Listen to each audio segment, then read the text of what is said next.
യത് യത് കർമ്മ കരോമി തത്തദഖിലം ശംഭോതവാരാധനം. യാതൊന്ന് ചെയ്വതത് നാരായണാർച്ചനകൾ, യാതൊന്നതൊക്കെ ഹരി. ഉറപ്പിക്കണം. ഇവിടെ എന്തൊക്കെ കാണുന്നു അത് മുഴുവൻ ഇങ്ങനെ കാണപ്പെടുന്നത് ഇപ്പം എന്തുകൊണ്ടാണ്? ഇതിലൊക്കെ ആ സർവേശ്വരന്റെ സാന്നിധ്യം ഭംഗിയായിട്ട് ഇരിക്കുന്നത് കൊണ്ടാണ്. ബട്ട് ഫോർ ദാറ്റ്, അതില്ലെങ്കിൽ ഈ പ്രപഞ്ചം മുഴുവൻ ജഡമാണ്.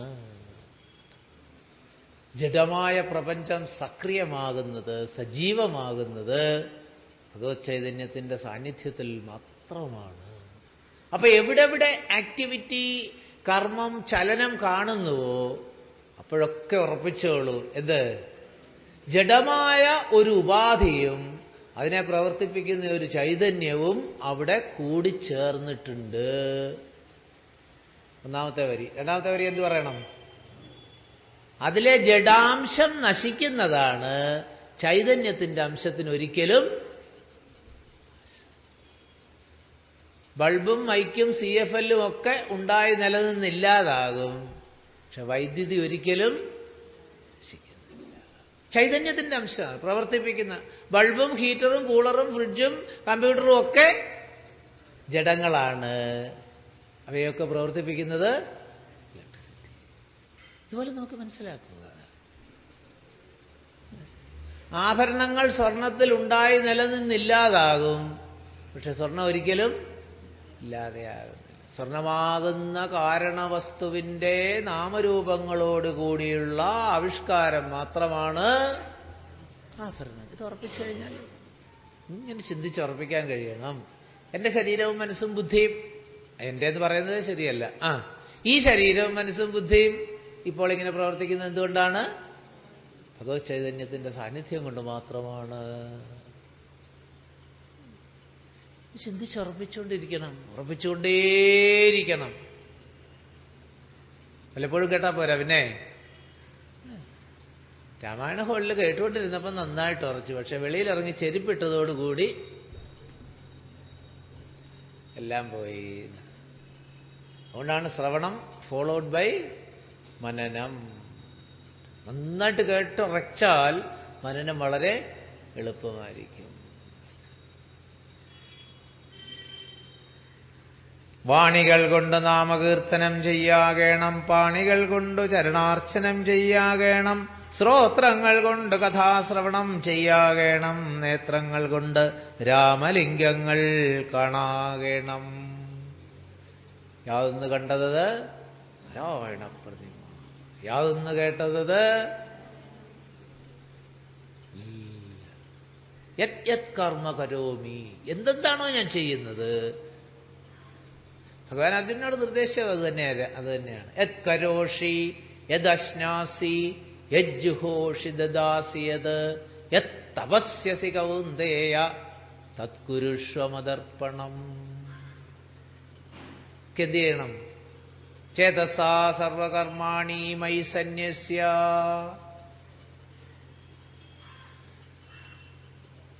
ഉത്തമാംഗേന നമസ്കരിക്കായി വന്നിടണം, ഉത്തമ ഭക്തന്മാർക്കു ഭൃത്യനായി വരേണം ഞാൻ. ഭക്തനാകണമെന്നും അല്ല പ്രാർത്ഥിച്ചത്, പിന്നെ ഭക്തന്മാരുടെ ഭൃത്യനാകാനെങ്കിലും എനിക്ക് കഴിയണേ. എന്തുകൊണ്ട്? നിരന്തരമായ സത്സംഗത്തിന് എനിക്ക് അവസരം ഉണ്ടാകുന്നു. ചാതുർമാസ്യത്തിന് വന്ന ഏതാനും മഹാത്മാക്കളെ ശുശ്രൂഷിച്ചതുകൊണ്ട് മാത്രമാണ് ദാസീപുത്രനായ നാരദന് ബ്രഹ്മപുത്രനായിട്ട് ഉയരാൻ കഴിഞ്ഞത്.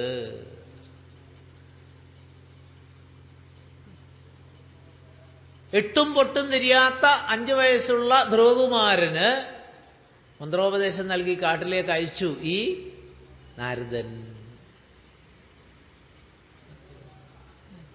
ഭക്തഭൃത്യനായി വരേണമേ. നമസ്തേ ഭഗവതേ ജ്ഞാനമൂർത്തേ നമോ, നമസ്തേ രാമായ ആത്മാ രാമായ നമോ നമഃ, നമസ്തേ രാമായ സീതാഭിരാമായ നിത്യം, നമസ്തേ രാമായ ലോകാഭിരാമായ നമഃ. സുന്ദരമായ ഇതിങ്ങനെ കീർത്തിച്ച് ഉള്ളിലെ രാഗദ്വേഷങ്ങളൊക്കെ സതതം കീർത്തയന്തോ മാം യതന്തച്ഛദൃഢവ്രതാ. എപ്പോൾ കീർത്തിക്കാനാണ് ഭഗവാൻ പറഞ്ഞത്? സതതം കീർത്തയന്തോ മാം, എല്ലായ്പ്പോഴും എന്നെ കീർത്തിച്ചുകൊള്ളൂ. വല്ലപ്പോഴും ഒന്നുമല്ല, പിന്നെ. പക്ഷെ എങ്ങനെ വേണം? യതന്തച്ഛ ദൃഢവ്രത. ദേവലോകത്തിന് പോവാൻ അനുഗ്രഹിക്കണം ദേവദേവേശ, പുനരൊന്നപേക്ഷിച്ചിടുന്നേൻ. നിന്മഹാമായാദേവി എന്നെ മോഹിപ്പിച്ചിടായിക. അംബുജവിലോചന സന്തതം നമസ്കാരം എന്നൊക്കെ പറഞ്ഞപ്പോൾ ഭഗവാന് സന്തോഷമായി. ഭഗവാൻ അനുഗ്രഹിച്ചു. എന്ത്? മുക്തനെന്നിയെ കണ്ടു കിട്ടുകയില്ല എന്നെ, ഭക്തിയുണ്ടായാലുടൻ മുക്തിയും ലഭിച്ചിടും. ഭക്തിയിൽ നിന്ന് ജ്ഞാനം, ജ്ഞാനത്തിൽ നിന്ന് മുക്തി. ഇതാണ് ക്രമം. അപ്പോൾ ഭക്തി ഉണ്ടാകാൻ എന്ത് ചെയ്യണം? ചിത്തശുദ്ധി വേണം. ചിത്തശുദ്ധിക്ക് എന്ത് ചെയ്യണം? കർമ്മങ്ങളെ ഈശ്വരാർപ്പണമായിട്ട് ചെയ്യണം. അങ്ങനെ കർമ്മം ചെയ്ത് ചെയ്ത് കർമ്മരോഗത്തിന് ചികിത്സ കർമ്മമാക്കി കർമ്മവാസനകളിൽ നിന്ന് മുക്തി. ലൈറ്റ് അടച്ചു. അങ്ങനെ കർമ്മത്തിൽ നിന്ന് മോചനം നേടാൻ കഴിയണം. മുക്തനെന്നിയെ കണ്ടുകിട്ടുകയില്ല എന്നെ, ഭക്തിയുണ്ടായാലുടൻ മുക്തിയും ലഭിച്ചിടും. അപ്പൊ ഇത് പറഞ്ഞ ഉടനെ ഭഗവാൻ മരിച്ചു പോയിട്ടല്ല ഭഗവാനെ കാണുന്നത്, മുക്തി എന്നൊന്നും അല്ല ഇതിന്. പിന്നെ ഈ തത്വം അറിയുന്നതോടുകൂടി മുക്തി, ഈ അറിവ് നേടുന്നതോടുകൂടിയാണ് മുക്തി ഉണ്ടാകുന്നത്. ജ്ഞാനപ്രാപ്തിയിൽ മാത്രമേ മുക്തിയുള്ളൂ. എന്തുകൊണ്ട്? മുക്തിക്ക് തടസ്സമായിട്ട് നിൽക്കുന്നത് അജ്ഞാനമാണ്. ശാസ്ത്രം നമ്മോട് പറയുന്നു നിങ്ങളിപ്പോൾ തന്നെ മുക്തരാണ്. പക്ഷെ ഇപ്പോഴതറിയാൻ കഴിയുന്നില്ല. എന്തുകൊണ്ട്? അജ്ഞാനം കൊണ്ട്. ഞാൻ ആരാണെന്ന് എനിക്കറിയാൻ സാധ്യമല്ല ഇന്ന്. അതുകൊണ്ട് ഞാനല്ലാത്തതിനെ എന്തൊക്കെയോ ഞാനായിട്ട് ധരിക്കുന്നു. ശരിയായ ഞാൻ ആരാണെന്ന് ഞാൻ അറിയുമ്പോഴാണ് മുക്തിയാകുന്നത്. അതുകൊണ്ടാണ് ഞാൻ ആരെന്ന് അന്വേഷിച്ചോളൂ എന്ന് പറയുന്നത്. ഞാൻ ആരാന്ന് അന്വേഷിച്ച് പോകുമ്പോൾ ശ്രീരാമകൃഷ്ണദേവന്റെ വാക്ക്, ഉപ്പുപാവ കടലിന്റെ ആഴം അളക്കാൻ പോയതുപോലെ. കുറച്ച് കഴിയുമ്പോൾ അന്വേഷിക്കുന്ന ഞാൻ ഉണ്ടാവില്ല എന്നർത്ഥം. ഗുരുനാഥന്റെ അടുത്ത ഒരാൾ ചെന്നിട്ട് ചോദിച്ചു, എന്തിനാണ് ഭഗവാൻ ഇങ്ങനെ ഒരു സൃഷ്ടിയൊക്കെ ചെയ്തത്? ഓ, ഗുരുനാഥൻ ചിരിച്ചുകൊണ്ട് ഒരു മറുപടി പറഞ്ഞു, എനിക്കും ഈ സംശയം തോന്നാറുണ്ട്. ഒരു കാര്യം ചെയ്തോളൂ, ഈ ചോദ്യം ഒരു കടലാസിൽ എഴുതി മുണ്ടിന്റെ അറ്റത്ത് അല്ലെങ്കിൽ പാൻറ്റിന്റെ പോക്കറ്റിൽ അല്ലെങ്കിൽ വാനിറ്റി ബാഗിൽ എവിടെങ്കിലും ഇട്ടുണ്ട അന്വേഷിക്കുക. ആരെ അന്വേഷിക്കുക? ഭഗവാനോട് തന്നെ ചോദിക്കണമല്ലോ ഇത്. എന്നിട്ട് അങ്ങോട്ട് അന്വേഷിച്ചോളൂ. എന്നിട്ട് ഇങ്ങനെ പോകുമ്പോൾ എവിടെങ്കിലും കണ്ടു കിട്ടും. അപ്പൊ ഇങ്ങനെ ഇങ്ങോട്ട് പിടിക്കുക, എന്തിനാ ഇത് ചെയ്ത്? അപ്പോഴുത്തരം കിട്ടുമെന്നാണ് എന്താ സൂചിപ്പിക്കുന്നത്? ഭഗവാനെ കണ്ടു കിട്ടുന്നതോടുകൂടി ഞാനില്ലാതെയായി. ചോദിക്കാനൊരു ഞാനുണ്ടാവണ്ടേ? ഞാൻ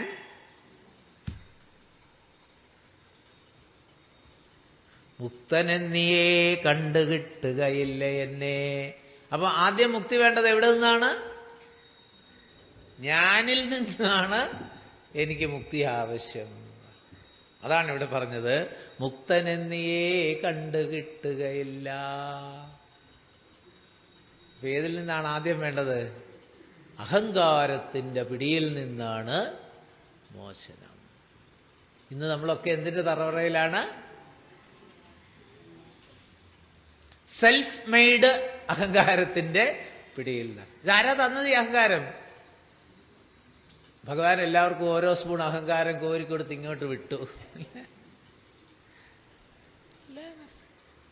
അതുകൊണ്ടാണ് അഹങ്കാരം സ്വഭാവം അഥവാ സ്വയാർജിതം, സെൽഫ് ഏൺഡ് എന്നൊക്കെ പറയുന്നത്. ഭഗവാൻ സ്വരൂപമേ ഉള്ളൂ, സ്വഭാവം നമ്മളുണ്ടാക്കിയതാണ്. സ്വഭാവം ഉണ്ടാക്കിയെടുത്തതും സ്വരൂപം സ്വതവേ ഉള്ളതുമാണ്. അപ്പൊ അത് നന്നാക്കണമെങ്കിൽ ആര് വിചാരിക്കണം? അപ്പം മുക്തൻ എന്നീ കണ്ടു കിട്ടുകയില്ല എന്നെ. അഹങ്കാരത്തിൽ നിന്നും അഹങ്കാരജന്യങ്ങളായ മറ്റ് വികാര വിചാര തരംഗങ്ങളിൽ നിന്ന് മോചനം നേടുമ്പോൾ മാത്രമാണ് മുക്തി ഉണ്ടാകുക.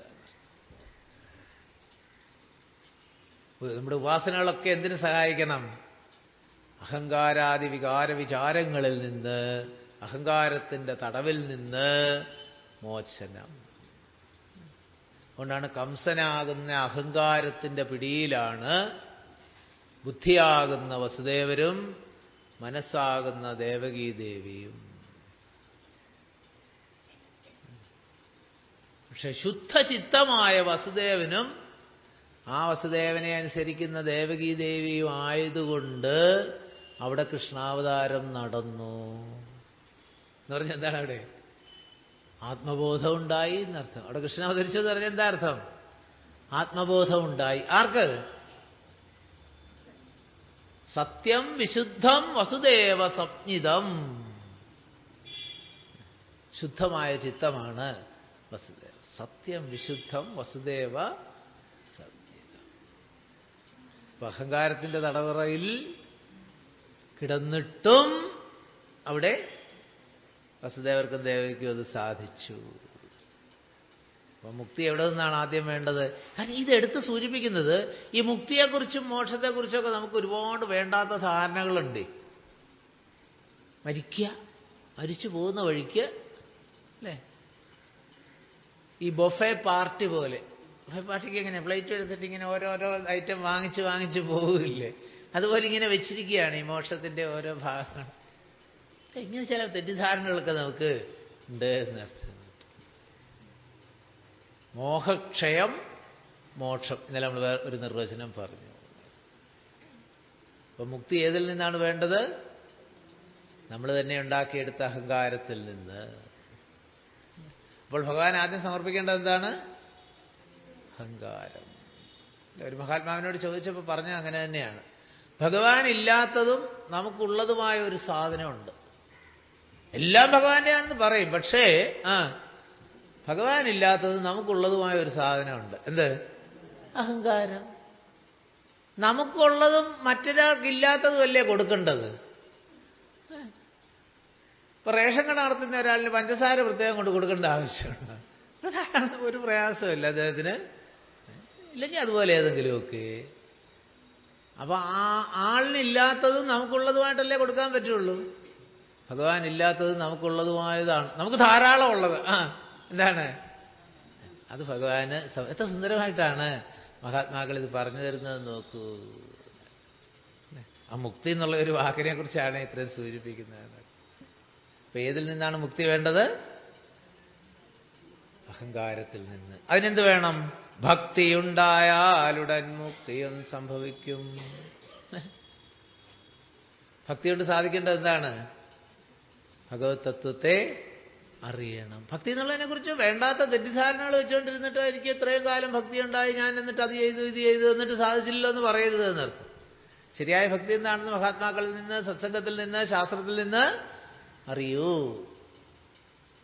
ഭക്തി ഉണ്ടായാൽ ഉടൻ. ഉടൻ എന്ന് പറഞ്ഞാൽ എന്താണ്?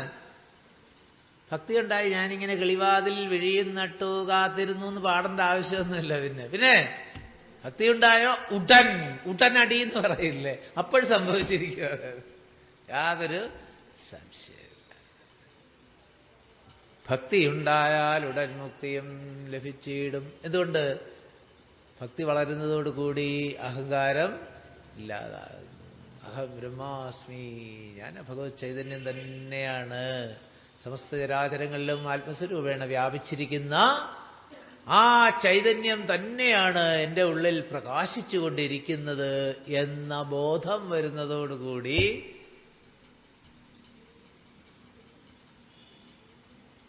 അതാണ് നേരത്തെ പറഞ്ഞതൊക്കെ. തത്വമസ്യാദി മഹാവാക്യാർത്ഥം കൊണ്ട് മമ തത്വത്തെ അറിഞ്ഞിടാം ആചാര്യകാരുണ്യത്താൽ. എത്രയോ തവണ നമ്മൾ പറഞ്ഞു കഴിഞ്ഞു നേരത്തെ അല്ലേ?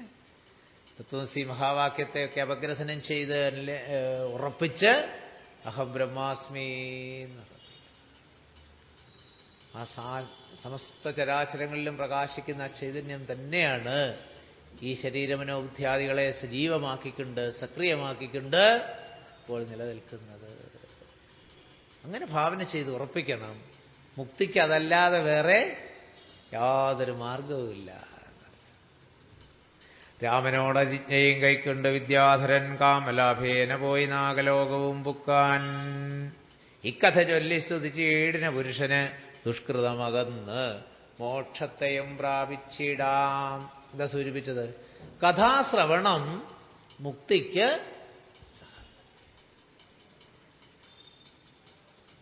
എന്തുകൊണ്ട്? ഭഗവാന്റെ ദിവ്യങ്ങളായ ജന്മകർമ്മങ്ങളെക്കുറിച്ച് കേട്ട് മനസ്സതിലിങ്ങനെ നിലനിർത്തുമ്പോൾ, ഇന്നലെ നമ്മൾ പറഞ്ഞു അനുഗ്രഹായ ലോകാനാം. എന്തിനാണ് ഈ അവതാരം ലീല? അനുഗ്രഹായ ലോകാനാം. അപ്പൊ അതുകൊണ്ട് ദുഷ്കൃതമകന്ന് ദുർവാസനകളെല്ലാം അകന്നിട്ട് മോക്ഷത്തെ പ്രാപിക്കുക. ഗ്യാരണ്ടി ചെയ്യുന്നു. ഫലശ്രുതി. എന്തിനു വേണ്ടിയിട്ട്? നമ്മയൊക്കെ ഇതിലേക്ക് രുചി ഉണ്ടാക്കാൻ വേണ്ടിയിട്ട്. ഓ, ഇത്ര വിശേഷപ്പെട്ടതാണോ രാമകഥ, എന്നാ ഒന്ന് കേട്ട് കളയാം. കേട്ട് കളയാനല്ല, പിന്നെ കേട്ട് ഉറപ്പിക്കാം മനസ്സിനെ പൂർണ്ണമായിട്ട്. മയ്യാവേശ്യമനാപാർത്ഥ യോഗം യുഞ്ജന്മദാശ്രയഃ അസംശയം സമഗ്രം മാം യഥാജ്ഞാസ്യതി തത്സൃണു മയ്യേവ മനയാധൽസ്വ മയി ബുദ്ധിം നിവേശയ. ഇത് മുഴുവൻ ഭഗവാൻ ആവശ്യപ്പെടുന്നത് എന്താണ്? മനസ്സിനെയും ബുദ്ധിയെയും എന്നില് ഉറപ്പിക്കൂ. വേറെ എന്ത് നിങ്ങൾ ഉറപ്പിച്ചിട്ടും കാര്യമില്ല, എന്ത് കൊടുത്തിട്ടും കാര്യമില്ല. പിന്നെ ആ കൊടുക്കുന്നതൊക്കെ കൊടുക്കരുതെന്നല്ല പറഞ്ഞത്. ക്ഷേത്രങ്ങളിലും ആശ്രമങ്ങളിലും ഒക്കെ ചെയ്യാവുന്നിടത്തോളം യഥാശക്തി ചെയ്തുകൊള്ളൂ. പക്ഷെ ഈ ഒരു അവബോധത്തോടുകൂടി ചെയ്യണം. സമർപ്പണത്തിന്റെ ഭാവം അവിടെ ഉണ്ടാകണം. സത്യം വദാമി മമ ഭൃത്യാദിവർഗമിതുമർത്ഥം കളത്ര സുതമിത്രങ്ങൾ എന്നിവയും ഒക്കെ ത്വദർപ്പണമതാക്കിയിട്ട് ഞാനുമിഹ തൃക്കാക്കൽ വീണുഹരി. പറയാൻ കഴിയണം. എന്റേതെന്ന് എവിടെ എവിടെ എവിടെയുണ്ടോ അത് മുഴുവൻ ഭഗവാനെ ഞാനിതാ അവിടുത്തെ തൃപ്പാദത്തിൽ സമർപ്പിക്കുന്നു. പിന്നെ ശേഷിക്കുന്ന ഞാൻ ഭാവവും അതിനെ ഇതാ ഭഗവാനെ അവിടുത്തെ പാദങ്ങളിൽ കേൾക്കണമെളുതായുണ്ട് രഹസ്യം ദുഷ്കൃതവും നിജസുകൃതവുമെല്ലാം കാൽക്കൽ നമസ്കൃതി ചെയ്തു മുകുന്ദനിലാക്കുക സതതം. ദുഷ്കൃതം ഉണ്ടെങ്കിൽ അതും ഭഗവാൻ സമർപ്പിക്കൂ. സമുദ്രം എവിടെ തുടങ്ങി എവിടെ തരുന്നു നമ്മൾ അറിയുന്നില്ല, കാണുന്നില്ല. ജിയോഗ്രാഫിക്കലി നമുക്കറിയാം, പക്ഷേ നമ്മുടെ ദൃഷ്ടിയിൽ മനസ്സിലാക്കാൻ കഴിയുന്നത്. അതുകൊണ്ടാണ് സംസാര സാഗരം എന്നൊക്കെ സൂചിപ്പിക്കുന്നത്. അപ്പോൾ പുത്ര ഭാര്യ നില അന്ധകൂപത്തിൽ വീണ് ബദ്ധനായി മുഴുകിയിടും. എന്നെ നിന്തിരുവടി എങ്ങനെ ഉദ്ധരിക്കണം? ഭക്തവാത്സല്യ കരുണാ കടാക്ഷങ്ങൾ തന്നാൽ ഉദ്ധരിച്ചിടേണമേ. മാമുദ്ധര ഭവാർണവാദ്. ആരെയൊക്കെയാണ് ഭഗവാൻ ഉദ്ധരിക്കുന്നതെന്ന് 12ാം അധ്യായത്തിൽ പറഞ്ഞു. എന്ത്? ചേതസാ സർവകർമാണി മയി സന്യസ്യ മത്പരാഹ അനന്യേനൈവ യോഗേന മാം ധ്യായന്ത ഉപാസതേ തേഷാം അഹം സമുദ്ധർത്താ മൃത്യുസംസാരസാഗരാത്. തേഷാം അഹം മൃത്യുസംസാരസാഗരാത് സമുദ്ധര. അവരെ ഞാൻ മൃത്യുസംസാരത്തിൽ നിന്ന് ഉദ്ധരിക്കുന്നു. ആരെ? ആർക്കാണോ ഇത് സാധിക്കുന്നത്. ഏത്? ഫസ്റ്റ് എന്താണ്? ചേതസാ സർവകർമാണി മയി സന്യസ്യ. മനസ്സിലായില്ലേ? മനസ്സുകൊണ്ട് സമസ്ത കർമ്മങ്ങളെയും എന്നിലേക്ക് സമ്യക് ന്യസിക്കുക. എന്താ സന്യാസം എന്ന് പറഞ്ഞാൽ? കാവ്യമുണ്ടെടുക്കുക, താടി വളർത്തുക, പൊട്ടുതൊടുക, എന്നിട്ടൊരു കമണ്ടലുമായിട്ട് നടക്കുക. ഇതല്ല സന്യാസം. അനാശ്രിത കർമ്മഫലം കാര്യം കർമ്മ കരോതി യഹ സസന്യാസി. നിർവചനം ക്ലിയറായോ? അനാശ്രിത കർമ്മഫലം കാര്യം കർമ്മ കരോതി യഹ. ആരാണോ കർമ്മഫലത്തെ ആശ്രയിക്കാതെ അവനവന്റെ കർമ്മങ്ങളെ ചെയ്യുന്നത്, അവിടെ ആരാന്ന് പറഞ്ഞില്ല, ബ്രാഹ്മണൻ ക്ഷത്രിയൻ ഒന്നും പറഞ്ഞില്ല. പിന്നെന്താ അർത്ഥം? യഹ, യൂണിവേഴ്സൽ പ്രോനൗൺ. ആർക്കാണ് ഇത് സാധിക്കുന്നത്? ഒരു നിർവചനം കൂടെ പറഞ്ഞു ഭഗവാൻ. പറഞ്ഞപ്പോൾ അതുകൂടെ പറയണം, അല്ലെങ്കിൽ മോശമല്ലേ?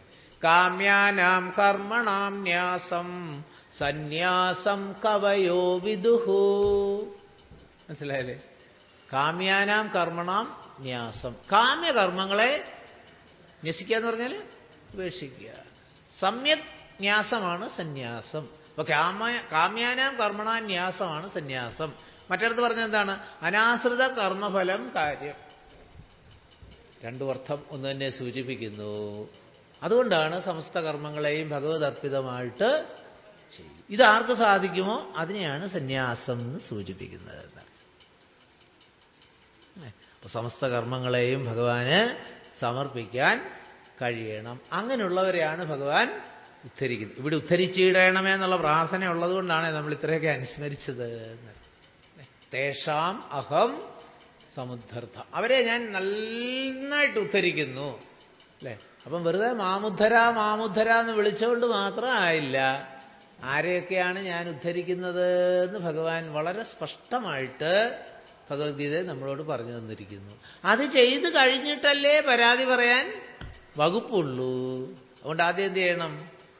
ഭഗവാൻ പറഞ്ഞ വാക്കുകളെ അനുസരിക്കൂ. ആദ്യം അത് കേൾക്കണം, എന്നിട്ടത് മനനം ചെയ്യണം, എന്നിട്ടത് തങ്ങളുടെ ജീവിതത്തിൽ പകർത്തണം. അപ്പോഴാണ് ആ ക്ലാരിറ്റി ഓഫ് വിഷൻ, ദർശനത്തിൻ്റെ സുതാര്യത ഉണ്ടാകുന്നത്. അതാണ് ആവശ്യം. നമുക്കിന്നില്ലാത്തതും അത് തന്നെ.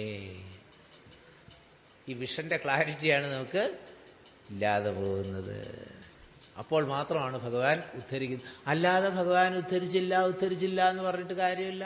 പ്രീ ഡിഗ്രി പാസ്സാകാത്ത ഒരു കുട്ടി എന്നെ അഡ്മിഷന് തന്നില്ല, എന്നെ മെഡിസിന് ഭഗവാൻ ചേർത്തില്ല, ഭഗവാന്റെ അനുഗ്രഹം എനിക്കില്ല എന്ന് പറഞ്ഞാൽ മിനിമം ക്വാളിഫിക്കേഷനാണ്. റാങ്കും മറ്റേത് പെർസെൻറ്റേജും ഒക്കെ അവിടെ ഇരിക്കട്ടെ, ഏറ്റവും കുറഞ്ഞ മിനിമം പ്രീ ഡിഗ്രി പാസ്സാകുമെങ്കിലും അതുമില്ലാത്ത ആൾ പറഞ്ഞാൽ എങ്ങനെ ഇരിക്കും എന്ന് പറയുന്നത് പോലെ മിനിമം വേണ്ട കാര്യം ഭഗവാൻ ഗീത സ്പഷ്ടമായിട്ട് പറഞ്ഞിരിക്കുന്നു. അപ്പം ആദ്യം വേണ്ടത് എന്താണ്? ഭഗവത്ഗീതയും രാമായണവും ഭാഗവതവും ഒക്കെ നന്നായിട്ട് പഠിക്കണം. എന്നിട്ട് വേണം പിന്നെ ക്ഷേത്ര ദർശനത്തിനും തീർത്ഥാടനത്തിനും ഉപവാസത്തിനുമൊക്കെ പോകാം. ഇപ്പം നമ്മൾ റിവേഴ്സാണ്. പറയുന്നതുകൊണ്ട് തെറ്റിദ്ധരിക്കരുതേ. അതിൻ്റെ പ്രാധാന്യം ഉൾക്കൊള്ളാൻ വേണ്ടിയിട്ടാണ് വീണ്ടും വീണ്ടും ഇത് സൂചിപ്പിക്കുന്നത്. എന്താണ് ക്ഷേത്ര ദർശനത്തിൻ്റെ രഹസ്യം? അതുകൊണ്ട് എന്താണ് നമുക്ക് സാധിക്കേണ്ടത്? അത് നമ്മുടെ ആധ്യാത്മിക പുരോഗതിക്ക് എങ്ങനെ പ്രയോജനപ്പെടുത്തണം? ഇതൊക്കെ മനസ്സിലാക്കിയിട്ട് വേണം നമ്മളിതെല്ലാം ചെയ്യാൻ. അതുകൊണ്ടാണ് ആവർത്തിച്ച് ശാസ്ത്രം പറയുന്നത് സത്സംഗം കൊണ്ട് ലഭിച്ചിടുന്ന ഭക്തിയോടും. എത്ര നമ്മൾ കണ്ടു കഴിഞ്ഞു. അവിടെ നിന്ന് മാത്രമേ നമുക്കിത് അറിയാൻ സാധിക്കുകയുള്ളൂ എന്നർത്ഥം. അങ്ങനെ പ്രാർത്ഥിച്ചു. പിന്നെ സർവഭൂതങ്ങളുടെ ഉള്ളിൽ വാണിയിടുന്നതും സർവദാ ഭവാൻ തന്നെ കേവലമെന്നാകിലും ത്വന്മന്ത്രജപരതന്മാരായ ജനങ്ങളെ ത്വന്മഹാമായ ദേവി ബന്ധിച്ചിടുകയില്ല. മായാദേവി എല്ലാവരെയും വലയ്ക്കുമെന്ന് പറയുന്നെങ്കിലും നേരത്തെ നമ്മൾ കണ്ടു മായാനാഥനെ ശരണം പ്രാപിക്കുന്നവരെ എങ്ങനെയാണ് മായ ബാധിക്കാത്തത്. ശ്രീരാമകൃഷ്ണദേവൻ നല്ലൊരു ഉദാഹരണം പറയും. ഭഗവാന്റെ വലയാണ് മായയത്ത്. ഈ മീൻപിടുത്തക്കാരനാണ് ഭഗവാൻ എന്ന് വിചാരിച്ചാൽ ഭഗവാന്റെ വലയാണ് മായ. വലയ്ക്കുള്ള പ്രത്യേകത എന്താണ്? വല എറിയുന്നയാളിനെ ഒരിക്കലും ആ വല ബാധിക്കത്തില്ല. നമ്പർ 1. നമ്പർ 2, അയാളിൽ നിന്ന് വിട്ടേ ഇത് നിൽക്കുകയുള്ളൂ. അപ്പൊ ഇത് മനസ്സിലാക്കിയ മത്സ്യങ്ങൾ പ്ലൂറൽ ബോധപൂർവ്വം ഉപയോഗിച്ചതാണ്. അവരെന്ത് ചെയ്തു? നേരത്തെ വന്നിട്ട് ആ മീൻപിടുത്തക്കാരന്റെ കാലിൻ്റെ അവിടെ വന്ന് ഇങ്ങനെ തത്തിക്കളിച്ച് നിന്നു. അപ്പോഴെന്ത് സംഭവിച്ചു? വലയെറിഞ്ഞപ്പോൾ അതിൽ പെടാതെ. ഇത്ര നല്ല ഉദാഹരണമാണെന്ന് നോക്കൂ. കുറെ മത്സ്യങ്ങളാണെങ്കിലോ വല വീണ് കഴിഞ്ഞപ്പോഴറിഞ്ഞു. എന്ത്? അയ്യോ പെട്ടു. എന്നിട്ട് എന്ത് ചെയ്യും? Struggle for existence. ഇവിടെ സ്ട്രഗിൾ ഫോർ ലിബറേഷനാണ്. എങ്ങനെയെങ്കിലും ഇനി ഇതിൽ നിന്ന് ഈ നരകത്തീന്നെ കരകയറ്റിയിടണം. അതവരാണ് പ്രാർത്ഥിക്കുന്നത്. മറ്റവർക്കൊന്നും പ്രാർത്ഥിക്കണ്ട. എന്തുകൊണ്ട്? We are safe at his feet. ഉറപ്പായി. പെട്ടുപോയവരോ രക്ഷപ്പെട്ടു. മൂന്നാമത്തെ കൂട്ടരോ അവര് വല വീണതേ അറിഞ്ഞിട്ടില്ല. ചേറിനകത്ത് ഇങ്ങനെ പാലാഴി കടഞ്ഞെടുത്ത ഒരമൃതാണ് ഞാൻ എന്ന് പറഞ്ഞിങ്ങനെ രസിച്ച് ഡാൻസ് ചെയ്ത് അറിയുന്നേ ഇല്ല. ഇങ്ങനെ മൂന്ന് കൂട്ടരെ കുറിച്ച് ശ്രീരാമകൃഷ്ണദേവൻ പറയുന്നു. ഇത് നമ്മൾ ഏത് കൂട്ടരാണെന്ന് കൈപൊക്കാനൊന്നും പറയുന്നില്ല. ഓരോരുത്തരും സ്വയം ആലോചിച്ച് ഞാൻ ഇതിലേത് കൂട്ടത്തിൽ വേണം എന്നൊക്കെ ആലോചിച്ചുള്ളൂ. ത്വന്മന്ത്രജപരതന്മാരായ ജനങ്ങളെ ത്വന്മഹാമായാദേവി ബന്ധിച്ചിടുകയില്ല. ത്വന്മന്ത്രജപ വിമുഖന്മാരാം ജനങ്ങളെ ത്വന്മഹാമായാദേവി ബന്ധിപ്പിച്ചിടുന്നു. ഒരേ സ്വരത്തിൽ അത് രണ്ടും പറഞ്ഞു അല്ലേ? ഭഗവാന്റെ ഗീതയിലെ പ്രയോഗങ്ങൾ ഇതുപോലെ നമുക്ക് രസകരമായിട്ട് കാണാം. ഒരേ വരിയിൽ ഇത് രണ്ടും കൂടെ പറയുന്നു. ഒരു ഉദാഹരണം പറയാം. യുക്ത കർമ്മഫലം ത്യക്ത്വാ ശാന്തിമാപ്നോതി നൈഷ്ഠികീം അയുക്ത കാമകാരേണ ഫലേ സക്തോ നിബധ്യതേ. യുക്തന്റെയും അയുക്തന്റെയും ലക്ഷണം അടുത്തടുത്ത രണ്ട് വരികളിൽ ഭഗവാൻ പറഞ്ഞിരിക്കുന്നു. യുക്തന്റെ ലക്ഷണം എന്താണ്? എപ്പോഴും ഭഗവാനോട് ചേർന്ന് തന്നെയാണ് ഇരിക്കുന്നത്. എൻ്റെ ഉള്ളിൽ പ്രകാശിക്കുന്ന ഭഗവാനാണ് എന്നോട് ഏറ്റവും അടുത്തത് ഉറപ്പിച്ച യോഗിക്ക് ഭഗവാനിൽ നിന്നൊരു വേർപാട് ഒരിക്കലും സംഭവിക്കുന്നില്ല. അങ്ങനെയുള്ളവരെന്ത് ചെയ്യുന്നു? കർമ്മഫലം ത്യക്ത്വാ ശാന്തിമാപ്നോതി. അവർക്ക് കർമ്മഫലത്തിൽ യാതൊരു താല്പര്യവുമില്ല. അവരെപ്പോഴും ശാന്തരായിട്ടിരിക്കുന്നു. അയുക്തനോ കാമകാരേണ ഫലേ സക്തോ. എപ്പോഴും കാമ്യകർമ്മങ്ങൾ വീണ്ടും വീണ്ടും വീണ്ടും വീണ്ടും ചെയ്ത് പൂജയാണെങ്കിലും തീർത്ഥാടനമാണെങ്കിലും ഉപാസനകളാണെങ്കിലും ഒക്കെ ചെയ്യുന്നത് എന്തുകൊണ്ടാണ്? സ്വന്തം കാര്യങ്ങൾ സാധിക്കാൻ. സ്വന്തം കാര്യം അത്യാവശ്യം ഒരുവിധം തീർത്തു കഴിഞ്ഞാൽ മക്കളുടെ കാര്യം സാധിക്കാൻ. അത് കഴിഞ്ഞാൽ കൊച്ചുമക്കളുടെ കാര്യം. അത് കഴിയുമ്പോൾ അവരും ഇതിനു വേണ്ടിയിട്ട് മാത്രമേ ഭഗവാനെ സമീപിക്കാൻ നമുക്ക്. അയുക്തകാമകാരേണ ഫലേ സക്തോ നിബധ്യതേ.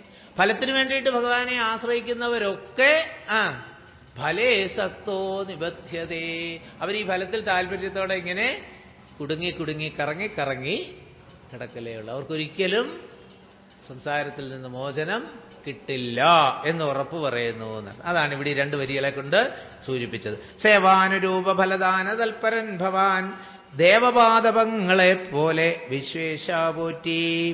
പാദപം എന്ന് പറഞ്ഞാൽ എന്താണ്? മരം, വൃക്ഷം.